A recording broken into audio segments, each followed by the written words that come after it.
अच्छा जी, वो कह रहे हैं कि the time x hours taken by a large number of runners to complete a race is modelled by the probability this where k and a are constant show that. अब इसके लिए हम क्या करते हैं कि भाई टोटल प्रोबेबिलिटी 1 के बराबर रखते हैं, स्टार्टिंग लिमिट 0 है, एंडिंग लिमिट ए है, और यहाँ पर हमने फंक्शन लिखा और उसको हम इंटीग्रेट करेंगे। जनाब फंक्शन को जब इंटीग्रेट करेंगे तो that will become x plus one whole power -3 और अपॉन में -3 और upper limit a lower limit 0। अगर ये 3 हम क्रॉस मल्टीप्लाई कर दें और के को भी उधर ले जाएं तो ये हो जाएगा ए प्लस वन होल पावर -3 और ये हो जाएगा 0 प्लस वन होल पावर -3। जनाब पावर -3 का मतलब हो जाएगा 1 अपॉन ए प्लस वन का होल क्यूब। पावर बढ़ाएंगे, सॉरी गलत किया मैंने, पावर जब बढ़ाएंगे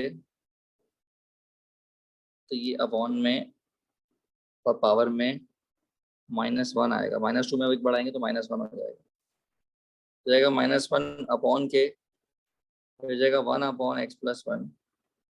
इसमें लिमिट आपको डालनी है ए और 0, तो ये हो जाएगा 1 upon a plus one -1 upon 0 plus one, तो हो जाएगा -1 upon k plus one is equal to 1 upon a plus one.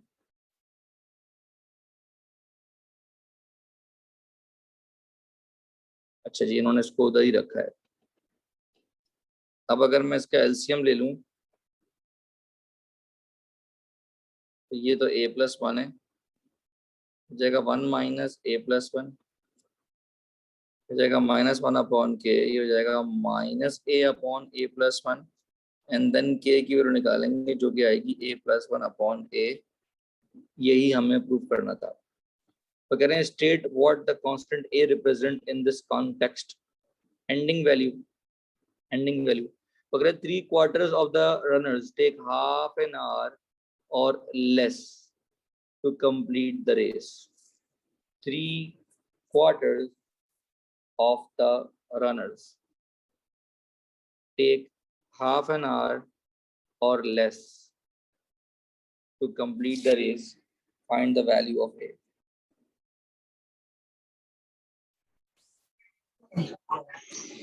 अब वो सेकंड थर्ड पार्ट में क्या कह रहे हैं कि 3/4 of the runners take half an hour or less. तो बेसिकली वो प्रोबेबिलिटी दे रहे हैं x लेसर देन हाफ की, कितनी 3/4। तो इसको हम लिख सकते हैं प्रोबेबिलिटी स्टार्टिंग वैल्यू 0 से लेकर हाफ तक, फंक्शन dx 0.75, इसको 3/4 ही लिख लें, मसला नहीं। तो फंक्शन को इंटीग्रेट तो हमने पहले ही किया हुआ है। फंक्शन का जो इंटीग्रल है वो आ रहा है के times -1 upon x plus one, upper limit half है, लोअर लिमिट 0 है। तो के की जो वैल्यू है वो है ए प्लस वन अपॉन ए, और ये हो जाएगा -1 upon half plus one -1 upon 0 plus one. तो ये हो जाएगा ए प्लस वन अपॉन ए, इसको उल्टा करेंगे तो ये हो जाएगा -2 अपॉन 3 और ये हो जाएगा +1। तो जनाब ये हो जाएगा 1/3 और ये है 3/4, हो जाएगा जनाब 9/4, 4a + 4 ये हो जाएगा 9a, ये हो जाएगा 5a, और जनाब a की वैल्यू आएगी 4/5।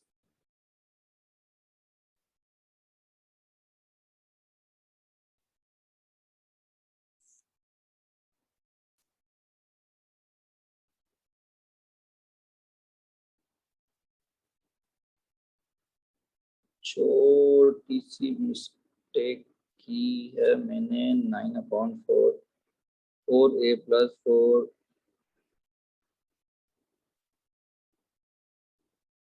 सही आ गया 0.8।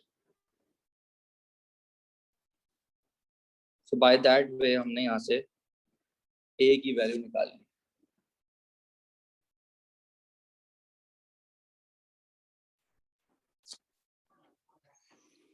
जनाब वो ये कह रहे हैं कि एक फंक्शन दिया हुआ है और आपको शो करना है कि ये इसके बराबर है। जनाब हमें पता है कि टोटल प्रोबेबिलिटी 1 के बराबर होती है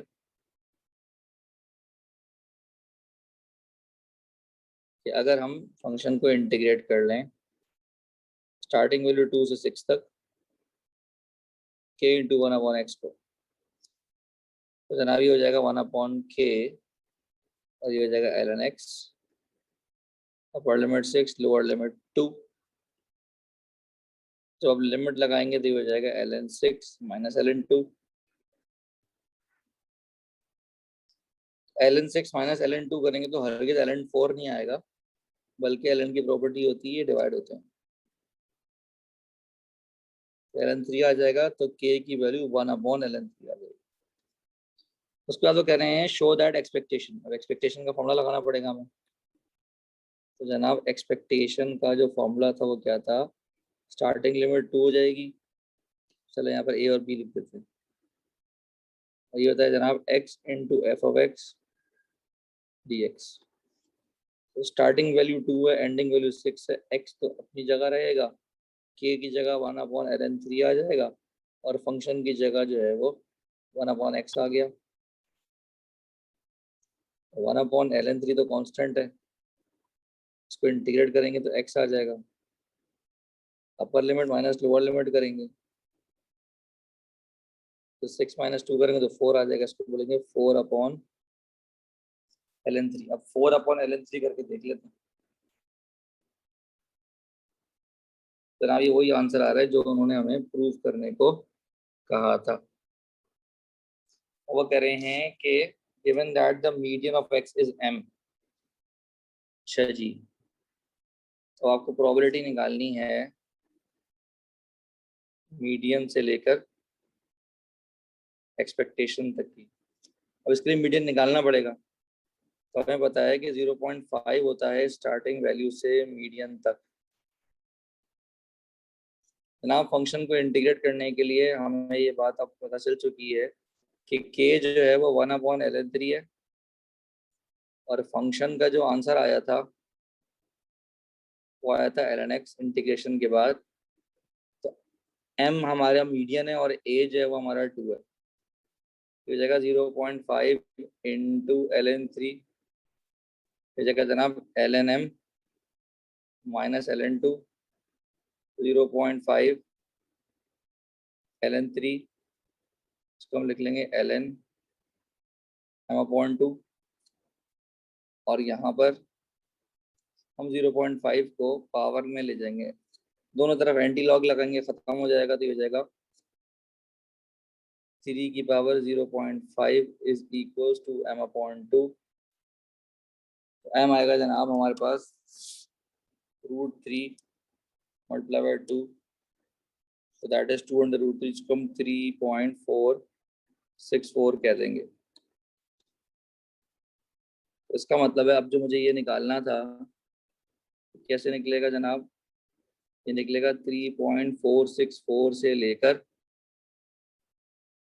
3.64 तक। तो इसका मतलब है जो मुझे कैसे हासिल होगा, upward limit 3.64, lower limit 3.464, 1/ln 3 जो कि k की वैल्यू थी, 1/x हमें इंटीग्रेट करना था, जनाब 1/ln 3 एज इट इज आ गया, क्या जगह ln x, अपर लिमिट है 3.64 और लोअर लिमिट है 3.464।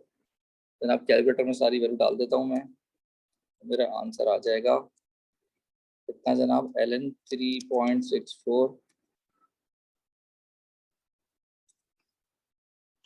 माइनस ln 3.464, तो हमारा फाइनल आंसर इज 0.0451।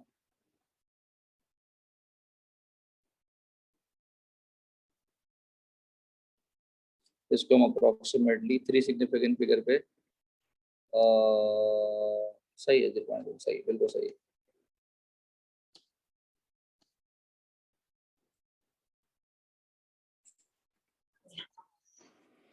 अच्छा जी, पहले सवाल में तो वो कह रहे हैं कि show that k is equal to 8/7, तो उसमें आपको पता चल ही गया है कि हमें क्या करना है कि टोटल प्रोबेबिलिटी हमारे पास 1 है, k आ गया, हम इंटीग्रेट करेंगे 1/x² प्लस 1/x³ को, और हमारी जो लिमिट है वो होगी 1 से लेकर 2 तक, तो ये हो जाएगा 1/k। अब लिमिट इंटीग्रेट करेंगे तो ये हो जाएगा x - 1/-1, ये हो जाएगा x - 2/-2, और ये अपर लिमिट 2, लोअर लिमिट 1। अगर माइनस में उल्टे हाथ पे ले जाऊं तो ये -1/k हो जाएगा, ये हो जाएगा 1/x, और ये हो जाएगा जनाब 1/2x²। इसमें अपर लिमिट 2 और लोअर लिमिट 1। अब लिमिट लगाएंगे तो ये हो जाएगा 1/2 प्लस 1/2 इंटू 2 का स्क्वायर माइनस 1/1 प्लस 1/2 इंटू 1 का स्क्वायर, तो जनाब ये हो जाएगा 1/2 प्लस 1/8 -1 -1/2।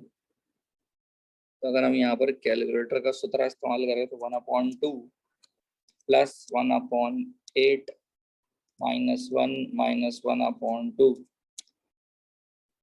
जनाब ये आ गया -7/8। तो फाइनली k की वैल्यू आ जाएगी 8/7, जो कि मुझे निकाल के दिखानी थी। तो अगर एक्सपेक्टेशन निकालो तो एक्सपेक्टेशन का फॉर्मूला तो याद हो चुका होगा अभी तक आपको, तो जनाब lower limit a upper limit b x into f(x) dx। तो जनाब अपर लिमिट हमारे पास 2 है, लोअर लिमिट 1 है, x को आपने मल्टीप्लाई करना है 8/7 से, और साथ में 1/x स्क्वायर प्लस 1/x³। जनाब इस 8/7 को हम बाहर लिख लेंगे, ये हो जाएगा 1/x, और ये हो जाएगा 1/x²। लिमिट वही जानी पहचानी 2 और 1। तो जनाब इसका आंसर आएगा ln x, इसका आंसर आएगा जनाब -x पावर -1/-1। लिमिट हमारे पास 2 और 1, तो आप चाहें तो इसको अपने तरीके से लिख लें ln x plus 1/x, limit लगाएंगे तो ये हो जाएगा 8/7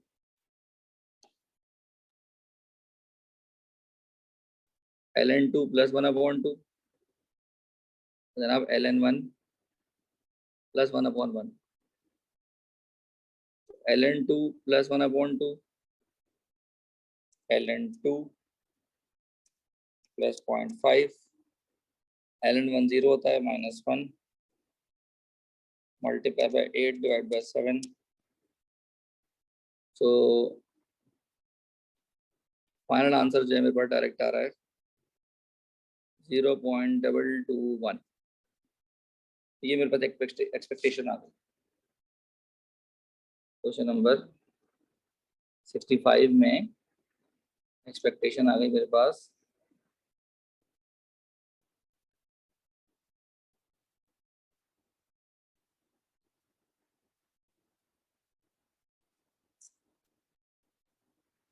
मिस्टेक की है, हाँ मिस्टेक पकड़ ली मैंने, यहाँ पर प्लस है, तो जब यहाँ प्लस है तो यहाँ माइनस आ जाएगा। ये मिस्टेक की है जनाब मैंने, ये माइनस और ये माइनस, तो ये हमारा जो फाइनल आंसर है डिफरेंट आएगा। 8/7 मल्टीप्लाई बाय ln2 माइनस का 0.5 और प्लस का 1, तो यहाँ आ रहा है 1.36। यस, अब नेक्स्ट हमारे पास जो सवाल इसका पार्ट है, तो कह रहे हैं 3 values of x are chosen at random, find the probability that one of these values is less than 1.5 and the other two are greater than 1.5. तो अब इसमें क्या कहना चाह रहे हैं वो ये कहना चाह रहे हैं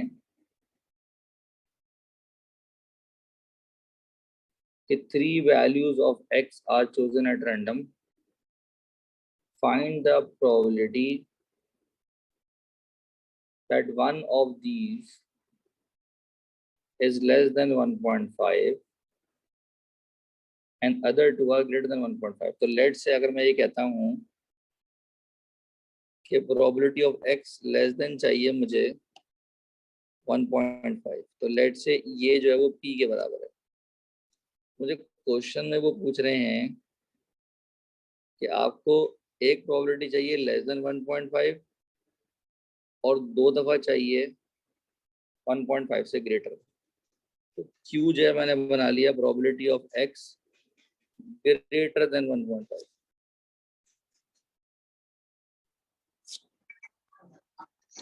तो बेसिकली इस सवाल में वो ये कह रहे हैं कि आपने 3 x उठाए हैं. तो आप याद करें कि वो क्या कह रहे हैं. वो कह रहे हैं कि बायनॉमियल डिस्ट्रीब्यूशन याद करें कि एक जो है वो आपकी 1.5 से छोटी हो और बाकी दो जो है 1.5 से बड़ी हो. तो इसका मतलब है कि 3 कॉम्बिनेशन 1 एक दफा सक्सेस 2 दफा फेलियर. तो जनाब हम यहाँ से प्रोबेबिलिटी निकालेंगे 1.5 से लेसर वाली जो कि होगी 1.1 से लेकर 1.5 तक. और इंटीग्रेशन इसकी हम पहले ही करके रख चुके हैं जो कि है जनाब के हमारे पास 8/7 है. और इंटीग्रेशन हमने करके रखी थी तो ये थी जनाब -1/x और -1/2x². जनाब इसमें इंटीग्रेट करके लिख दिया मैंने. तो हमारे पास जो फंक्शन था वो था 1/x² + 1/x². उसके बाद मैं इसको इंटीग्रेट करूंगा. जब मैं इंटीग्रेट करूंगा तो ये बन जाएगा -1/x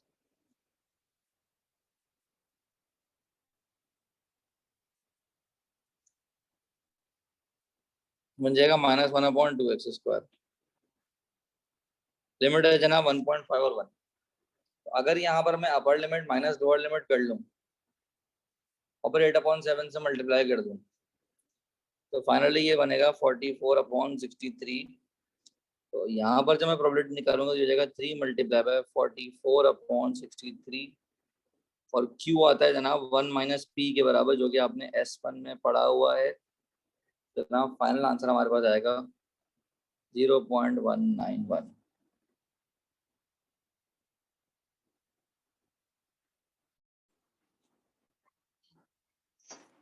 Now again the diagram shows the probability density function f of a random variable x in terms of the constants a and b. Find v in terms of a.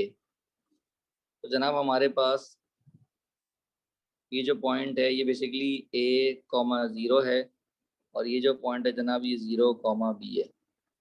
तो अगर इसका हम gradient निकालें तो इसका gradient आएगा जनाब -b/a. तो जनाब y = होता है mx + c होता है या mx + b हो जाएगा.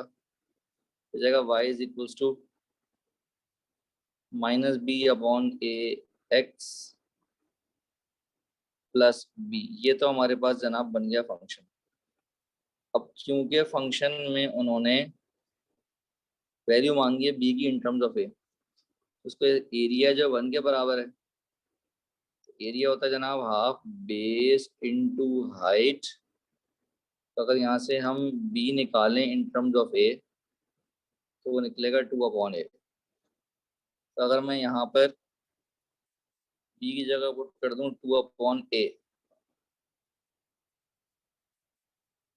b की जगह पुट कर दूं 2/a, तो जनाब हो जाएगा -2/a(x²).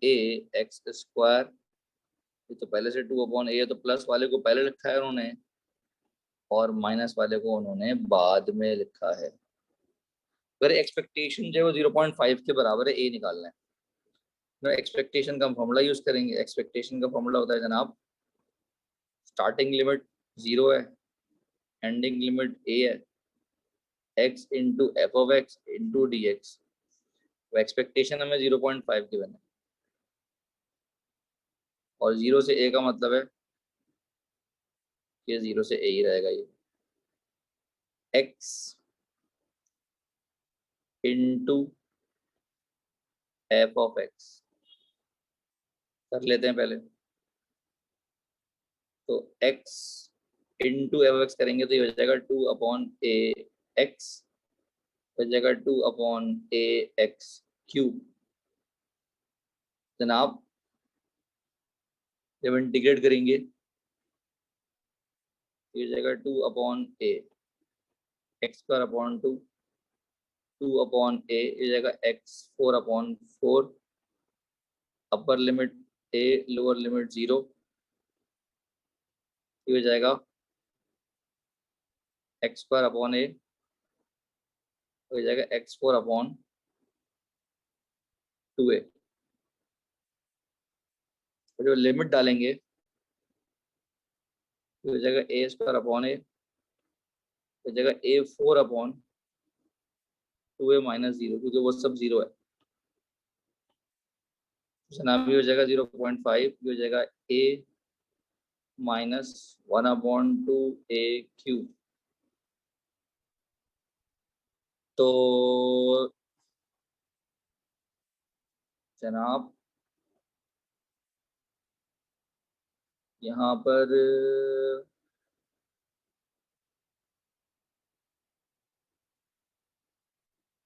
मिस्टेक की है मैंने।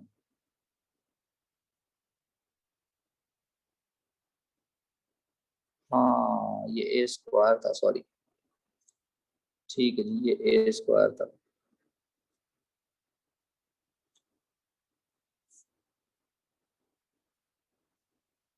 और ये एक्स स्क्वायर था।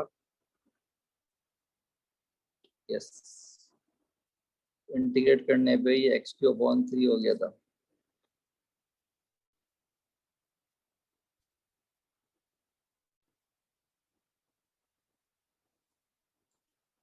सॉरी, तो ये हो जाएगा जनाब -2/3a² x³ -2/3a² और ये है a³ हो जाएगा a माइनस